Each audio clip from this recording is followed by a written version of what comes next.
The rise and fall of Tupperware is one of the most dramatic failures in American business history. For over 70 years, those colorful plastic containers with the distinctive burp seal weren't just food storage. They were symbols of American innovation, female empowerment, and post-war prosperity. The famous Tupperware parties transformed living rooms into sales floors and housewives into entrepreneurs, creating a business model that revolutionized direct sales. However, this brilliant American success story ends with bankruptcy in September 2024. A brand that refused to adapt to the digital age, and a desperate attempt at salvation that may come too late. This is the story of how Tupperware went from cultural phenomenon to cautionary tale about companies that failed to evolve. In 1946, Earl Tupper was a chemist who'd worked at DuPont during the Great Depression.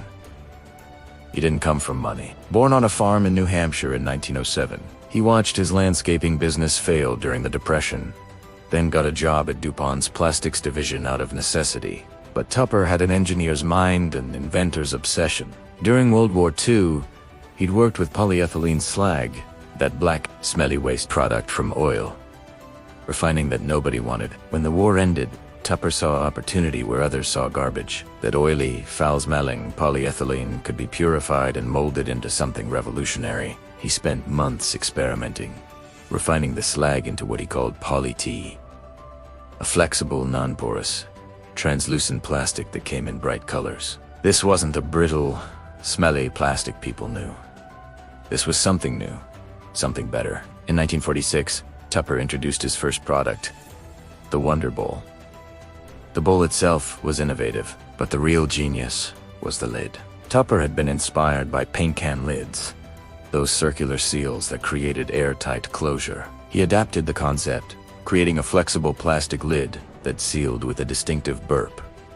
When you press the center, air out, freshness, and it sounds simple now, but in 1946, this was revolutionary technology that would change how America stored food. The Wonder Bowl launched through department stores and hardware shops. Home Beautiful magazine featured it in 1947 with the headline, "Fine Art for 39 cents. But despite glowing press, sales were disappointing. The problem wasn't the product. It was that customers didn't understand how to use it. The burp seal required demonstration. You couldn't explain it with packaging copy or print ads. You had to show someone. Then, in 1948, Tupper discovered that two Stanley Home Products salespeople were selling massive amounts of Tupperware through home parties. One of them was Brownie Wise, a divorced single mother from Detroit who'd figured out something revolutionary. Women wanted to see Tupperware demonstrated. They wanted to touch it, try it, understand it, and they wanted to do this in the comfort of someone's living room, not in an impersonal department store. Brownie Wise understood what Earl Tupper didn't. Tupperware wasn't just plastic containers. It was a social experience, an opportunity, a way for women to earn income and build community. She started hosting parties where she'd demonstrate products, let women handle them, show how the burp seal worked. Then she'd recruit attendees to host their own parties, creating a network of saleswomen who earned commission on what they sold. Tupper recognized genius when he saw it. He hired Wise in 1951, making her vice president of marketing. Together, they created the Tupperware party system that would define the brand for decades. By 1951, Tupperware had pulled products from retail stores entirely. If you wanted Tupperware, you attended a party or hosted one yourself.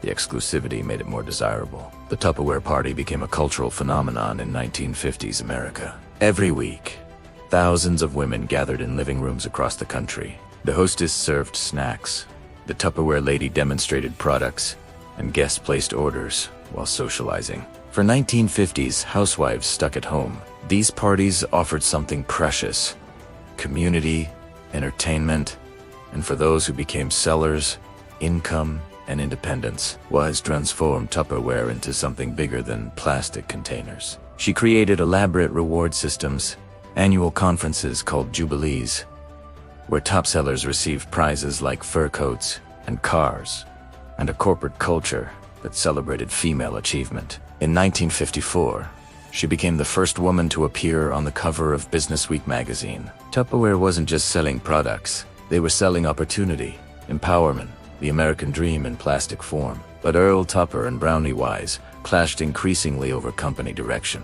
Tupper was an inventor who hated publicity and resented that Wise got credit for Tupperware's success. Wise was a charismatic marketer who loved the spotlight and pushed for expansion that made Tupper nervous. In 1958, Tupper fired Wise without warning or severance. She sued and received a year's salary, about $30,000, then disappeared from Tupperware history. That same year, Tupper sold the entire company to Rexall Drug for $16 million.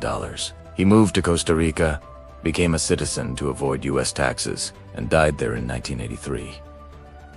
He'd made his fortune and walked away, leaving Tupperware to navigate the future without its founder or the woman who'd made it famous. Through the 1960s, setenta segundos, and 80s, Tupperware thrived. The party system worked brilliantly. Tupperware expanded globally, hosting parties in dozens of countries.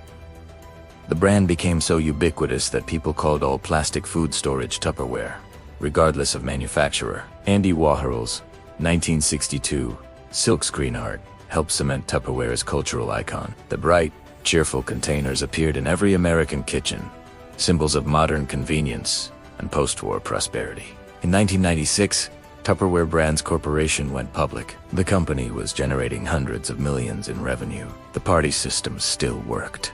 Thousands of independent sales consultants earned income hosting parties and recruiting others. But warning signs were appearing. Younger women didn't want to attend home parties the way their mothers had. They were working outside the home, had less free time, wanted convenience. The social model that had worked for 50 years was starting to feel outdated. Competition increased dramatically in the 1990s and 2000s. Companies like Rubbermaid and Glad produced cheaper plastic containers sold in every grocery store and supermarket. You didn't need to attend a party or wait for an order. You just grabbed containers off the shelf while buying groceries. Tupperware's products were higher quality and more durable, but many consumers didn't care. They wanted cheap and convenient, not expensive and social. The internet changed everything. In the late 1990s and early 2000s, e-commerce exploded. Amazon launched in 1995.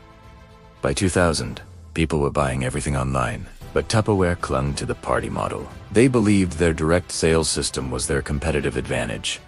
The thing that made them special. They were right that it made them special. They were wrong that it would save them. Tupperware didn't launch an e-commerce website until February 2021. Let that sink in. The company waited until 2021, over 25 years after Amazon's founding, to let customers buy products directly online. They finally started selling on Amazon in June 2022.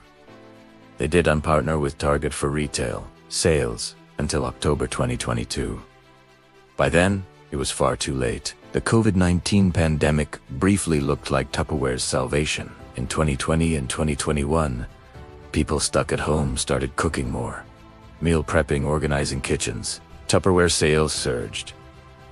The company seemed revived, but it was temporary. When the pandemic eased, sales collapsed. The brief boom had masked underlying problems that decades of mismanagement had created. The company faced crushing debt. They'd borrowed heavily to finance operations, assuming the party model would eventually recover. Didn't they? By 2023, Tupperware was warning investors about substantial doubt regarding their ability to continue operating. The stock price, which had reached $100 per share in 2013, fell to under $1. The company closed its last U.S. manufacturing plant in South Carolina in June 2024, moving production to Mexico and laying off 148 workers. On September 17, 2024, Tupperware Brands Corporation filed for Chapter 11 bankruptcy protection in Delaware. The company listed over $1.2 billion in debt against $679 million in assets. Over 50,000 creditors were owed money. The stock trading at 50 cents per share represented the final death gasp of a once mighty empire. CEO Lorianne Goldman released a statement blaming challenging macroeconomic environment and promising transformation into a technology-led company. But experts knew the truth. Tupperware hadn't failed because of the economy. They'd failed because they refused to evolve for decades. The bankruptcy filing revealed just how completely Tupperware had missed the digital revolution. In court documents, the company complained that when customers searched Tupperware on Amazon, Amazon returned results for competing brands. Any e-commerce professional knows that's how Amazon works. The fact that Tupperware executives were surprised by this showed how little they understood about digital retail. Even in 2024, the company announced plans to sell the business during bankruptcy proceedings, hoping to find a buyer who could protect the iconic brand while completing the digital transformation. But potential buyers saw a brand with declining relevance, aging customer base, and a business model built for an era that no longer existed. The party system that had seemed revolutionary in 1950 was a liability in 2024. In November 2024, a group of Tupperware secured lenders completed purchase of the brand and certain operations through an entity called Party Products LLC. The new owners pledged to modernize operations, emphasize digital sales, and preserve the Tupperware name. But nobody knows if they can save a brand that spent decades ignoring reality. What defined Tupperware's failure wasn't lack of quality. The products were still excellent, durable, well-designed. It wasn't a lack of brand recognition. Everyone knew Tupperware. It was stubborn refusal to adapt a business model to changing consumer behavior. The company clung to home parties when women stopped attending them. They avoided retail stores when that's where customers shopped. They delayed e-commerce until it was too late to matter. Tupperware's bankruptcy represents more than one company's failure. It's a case study in how even iconic brands can collapse when they stop evolving. Campbell's Soup failed by abandoning their community. Tupperware failed by refusing to abandon a sales model that no longer worked. Both outcomes are tragedies. But Tupperware's is more frustrating because it was so preventable. The women who built Tupperware into an empire through those parties deserved better. Brownie Wise, who created the system that made Tupperware legendary and got fired without severance, deserved better. The millions of independent sales consultants who earned income and built community through Tupperware parties deserved better. They all deserved a company willing to honor their legacy by adapting to ensure survival. Instead, they got executives who couldn't let go of the past, who believed the nostalgia and brand recognition were enough, who thought announcing digital transformation in 2024 would fix decades of ignoring digital commerce. The party is over. The burp seal that once represented innovation now represents failure to innovate. And those colorful plastic containers gathering dust in cupboards across America are relics of a company that forgot the first rule of business, evolve or D. Did you enjoy the video? Then support the channel. Like, comment, and subscribe to follow the upcoming stories.